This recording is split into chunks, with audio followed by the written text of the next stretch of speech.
କେତେ ସୁନ୍ଦର ହେଇଛି ଦେଖନ୍ତୁ। ଏମିତି କଡ଼ାଇ ପନିର କରିବା ପାଇଁ ଚାଲନ୍ତୁ ମୋ କିଚେନକୁ ଯିବା। ଆଉ ମୁଁ କେମିତି କରୁଛି ପୁରା ସେମିତି ଦେଖିକି ସେଇ ପ୍ରୋସେସରେ ଆପଣମାନେ ବି କରିବେ ହେଲା। ଆଉ ଯଦି ଭଲ ଲାଗିଥିବ ତେବେ ସବସ୍କ୍ରାଇବ କରିବା ପାଇଁ ଭୁଲିବେନି।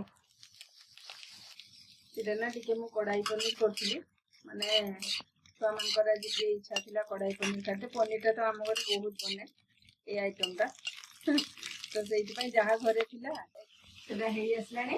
ଆମେ ନା ଟିକେ ଏଠି ନା ପାଣି ଦେଇଦେବା ହେଲା, ଖାଲି ଅଳ୍ପ ଟିକେ ପାଣି ଦେବା ଗ୍ରାଇଣ୍ଡିଙ୍ଗ ପାଇଁ ଯେମିତି ସୁବିଧା ହବ ଆଉ ସ୍ମୁଥ ପେଷ୍ଟଟା ଯେତେ ଗୋଟେ ବନିବ ବାସ୍।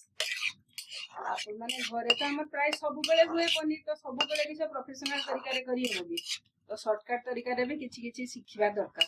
ଆଉ ମୁଁ ତ ମୋର ଏମିତି କରେ, ଯଦିଓ ବହୁତ ସର୍ଟକଟ୍ ନୁହେଁ ତଥାପି ଏଇ ଟାଇପ୍ର କରିକି ବି ଖାଇଥିଲି। ଏଠି ଦେଖନ୍ତୁ ଏଠି ଟମାଟୋଟା ସିଝିଗଲାଣି, ତ ସେଇଠି ନା ମୁଁ ଟିକେ ଅଦା ରସୁଣ ପେଷ୍ଟ ବଟା ଯୋଉଟାକି ଫ୍ରିଜରେ ଥାଏ ସେଇ ପେଷ୍ଟଟା ମୁଁ ଟିକେ ଏଠି ଦେଇଦେଇଛି।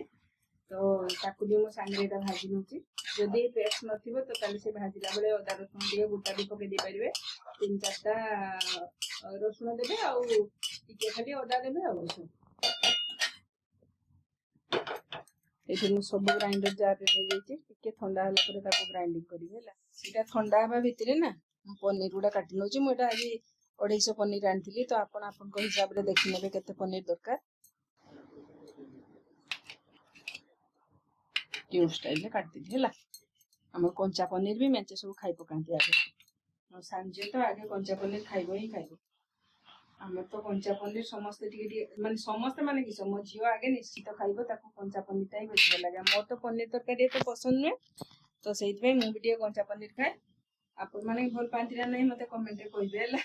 କଞ୍ଚା ପନିର ଭଲ ଲାଗେ ନା ନାହିଁ। ୟା ଉପରେ ନା ଟିକେ ଖାଲି ଲୁଣ ଆଉ ଟିକେ କଳା ମରିଚ, ମାନେ ସେଟା କିସ କୁହାଯାଏ, ଗୋଲମରିଚ, ତାକୁ ପକେଇ ଦେଇକିରି ଖାଇଲେ ବଢିଆ ଲାଗେ। କଡ଼ାଇ ପନିରର ମେନ୍ ମସଲା ଯେଟା କୁହାଯାଏ, ଗୋଲମରିଚ ଟିକେ ଆଉ ଧଣିଆ ପାନମହୁରି ଆଉ ଗୋଟେ ଲବଙ୍ଗ ମୁଁ ଦେଇଛି, ଆଉ ଟିକେ ଖାଲି ଅଳେଇଚ ହେଲା। ଆଉ ମେଥି ଦାନା ଗୋଟେ 2ଟା ଦେଇଛି ମାତ୍ର ଟିକେ ଖାଲି ଫ୍ଲେଭର ପାଇଁ। ଏଇଟାକୁ ଖାଲି ଦେଖନ୍ତୁ କେମିତି ଟିକେ ହାଲକା ବ୍ରାଉନ ହେଇଛି, ସେଇଟା ସହ ଏଇଟାକୁ ଟିକେ ଦରଦର ପିସା ଆମେ କରିଦେବା ହେଲା।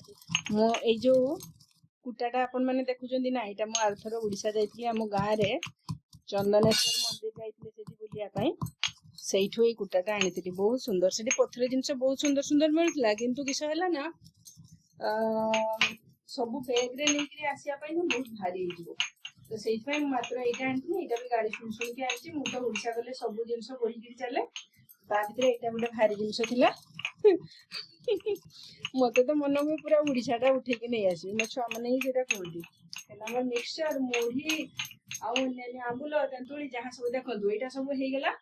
ଏଇଟା କେତେ ସୁନ୍ଦର ଦରଦର ପିସା ହେଇଛି ନା, ଫାଇନ ଗୁଣ୍ଡ ହବନି ପୁରା, ଟିକେ ଖାଲି ଖଦଖଦଡ଼ିଆ ଏଟା ଗୁଣ୍ଡଟା ଆମେ କରି। ଭିତରେ ଏଇଟା ଟିକେ ହାଲକା ଥଣ୍ଡା ହେଇଯାଇଥିଲା, ମୁଁ ତାକୁ ନା ଗ୍ରାଇଣ୍ଡିଙ୍ଗ କରିଦେଇଛି ହେଲା। ଆପଣମାନେ ବି ଦେଖିନେବେ, ଟିକେ ହାଲକା ଗରମ ଥିବ ଯଦି କରିବେ, ନହେଲେ ପୁରା ଥଣ୍ଡା କରି କରିବେ, ଯେମିତି କଲେ ବି କିଛି ନାହିଁ, ବେଶିବା ଦରକାର। ଏଇଟା ନା ମୁଁ ଟିକେ ବଟର ଦେଇ ଦେଇଛି,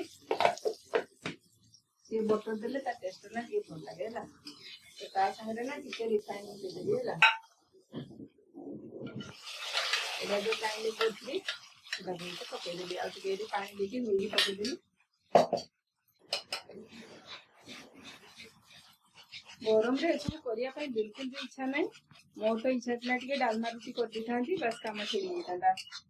ଆଉ ଏଇଟା ତ ହଉଛି ଛୁଆମାନଙ୍କ ଟିକେ ଇଚ୍ଛା ଥିଲା, ତ ବାଧ୍ୟ ହେଇକିରି କରିଥିଲି ନା। ଆଉ ସବୁ ଗୁଣ୍ଡ ମସଲା ପକେଇ ଦେଇଥିଲି, ମାନେ ଏଇଟା ଟିକେ ନାଲି ଦେଗି ମିର୍ଚ ପକେଇଛି, ଲୁଣ ଟିକେ, ହଳଦୀ ଟିକେ, ଆଉ ସେଇଗୁଡ଼ା ପକେଇ ଦେଇକି ତାକୁ ଏଇଟା ହଉଛି ଟିକେ ମିଶେଇଦେବା ହେଲା। ମିଶେଇ ଦେଇକି ଯୋଉ କରିଥିଲେ ନା ଗୁଣ୍ଡ ମସଲା, ସେଇଟାକୁ ଟିକେ ପକେଇବା। ଏଇ ସମୟରେ ଏଇଟାକୁ ପକେଇଦେବା ହେଲା।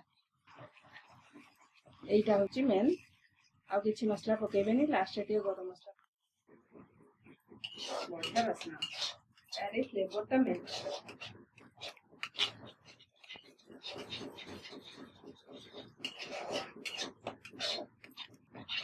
ଏଇଟା ଗୋଟେ ଚାମଚ ମୁଁ ଦହି ଦେଇ ଦଉଛି ହେଲା। ଦହିଟା ନିଶ୍ଚୟ ଦେବେ ଯେ, କିନ୍ତୁ ସେଟା କିଛି କରିବେ ନା, ଟିକେ ଗ୍ୟାସଟାକୁ ଅଫ୍ କରିକି ଦେବେ, ନହେଲେ ସେଟା ଫାଟିଯିବାର ସମ୍ଭାବନା ଥାଏ। ଏଇଟା ମୁଁ କିଣି ଆଣିଥିଲି ଗୋଟେ ଦହି, ତ ସେଇଟାକୁ ନା ଟିକେ କ୍ରଞ୍ଚି, ମାନେ କଞ୍ଚା କଞ୍ଚା ଖାଇବା। ଏଇଟା ତ ମୁଁ କଞ୍ଚା କଞ୍ଚା କରିକି ଟିକେ ଭାଜିକି ରଖିଛି, ତ ସେଟା ଲାଷ୍ଟ ଷ୍ଟେଜରେ ପକେଇବି ଯଦି ଆଉ ଟିକେ କଞ୍ଚା କଞ୍ଚି ଖାଇବା ପାଇଁ ଇଚ୍ଛା, ନହେଲେ ଏଇ ଷ୍ଟେଜରେ ମୁଁ ଯେମିତି ଏବେ ପକେଇଦିଏ, ତ ସେଇଟା ପକେଇଦେବେ। ଏଇଟା ପକେଇଦେବେ ଏଇ ଷ୍ଟେଜରେ ହେଲା।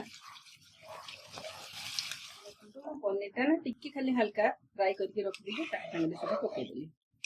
କେତେ केते सुंदर है ना। तापर एटा ठीक कस्तूरी मेथी दे देबा हला। लुणटा अपन भल की देखिकी चेक करिए, बेसी लुणिया हेले जमा भी भल लगेनी। एटा कस्तूरी मेथी और बाकी थिला जो मसला सेटा को मु दे दीची। केते डिलीशियस होईची ना, माने जहार इच्छा हो नथो ना सी भी खाई पड़े। बहुत सुंदर होईची। मु जेता करूथली ग्रेवी देखिकी मो झियो कहला कि मामा एटा तो तुमे शाही पनीर कर देलो ना किछो। तो सुंदर होईची देखंतु आज्ञा, लागी गला प्लेट। आ परे कहबेनी जे मते देलेनी बोली। तो बहुत टेस्टी होईची, माने देखिबारु ही एक्चुअली मन भरी जाए ना। बहुत गुड़ा जिनस थाए आखि रे ही माने आगे प्रथम खाइबाटा ही जाए। आ ता सहित हला एटा रुटी हला, जे जेतरा रुटी खाइबो खाइबो होबसु। हमर दुईटा ही फिक्स प्राय समस्त को। तो सेहिति पई एडा म दुईटा रुटी सहित लगेछि। आपन मन जदि तीनटा खाइबे तीनटा नेबे, चारटा खाइबे चारटा नेबे, जहा इच्छा सेटा नेबे होबसु। कोढारू सर्व कर लेछि, माने ढाली देछि। एडी सर्व करके देखुछि आपन मन को। मो वीडियोटा निश्चित भावे जदि भल लागिथिबो तबे लाइक शेयर करिवे और कमेंट करिया पई भूलिबेनी। आउ ता छडा सब्सक्राइब निश्चय कर देबे एमति नुआ नुआ वीडियो देखिया पई। आ बहुत बढ़िया मु रुसई करे आ शॉर्टकट रे करे, सेमति बेसी टेंशन नै कि मु कबे भी रुसई करेनी। आ रुसई करिया पई मते बहुत भल लागे। आगुरु जेमति आपन माने सपोर्ट मते देइथिले, भल पाइबा देइथिले, तो सेमति मते भल पाइबा देबे। एडा होउची कढ़ाई पनीर।